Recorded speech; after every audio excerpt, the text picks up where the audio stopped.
Une fois que votre ordre a été passé, il est important que vous fassiez le suivi de vos ordres qui ne sont pas encore exécutés. Savoir comment accéder à ces ordres pour en faire le suivi vous facilitera la tâche. Utilisez le menu « Voir les ordres » qui se trouve à côté de la boîte flottante de saisie des ordres pour consulter les ordres que vous avez passés dans tous vos comptes. Si vous souhaitez afficher uniquement les ordres pour un compte en particulier, choisissez ce compte dans le menu déroulant. Commençons par sélectionner le compte au comptant pour examiner un ordre que nous avons passé récemment.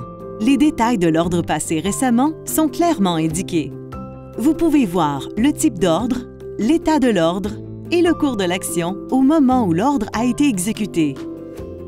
Lorsque nous cliquons sur l'icône « Plus », nous obtenons une vue plus détaillée qui indique la date et l'heure exacte où l'ordre a été passé, ainsi que le cours de l'action en temps réel.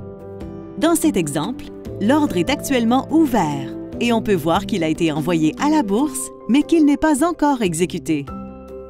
Lorsque l'état de l'ordre est exécuté, cela signifie qu'il a été entièrement exécuté. Vous pouvez voir la quantité et le cours de l'action sous l'ordre. Ce nouveau placement sera ajouté à la page des positions du compte. Inversement, si l'on vend un placement, celui-ci sera retiré de la page des positions du compte. Si un ordre est en attente, cela signifie qu'il a été envoyé, mais qu'il n'a pas encore été accepté par la bourse où il est négocié.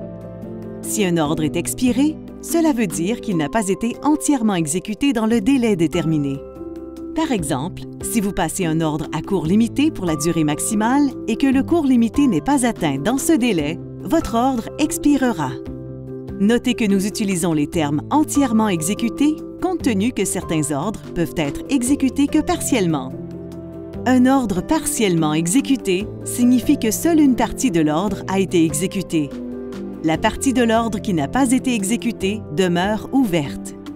Et si nous supposons que l'ordre n'est pas encore expiré, cette partie pourrait être exécutée à n'importe quel moment avant la date d'expiration de l'ordre. Il est facile d'apporter des changements à des ordres ouverts. Il suffit de sélectionner l'option « Modifier » dans le coin supérieur droit de la barre de vérification.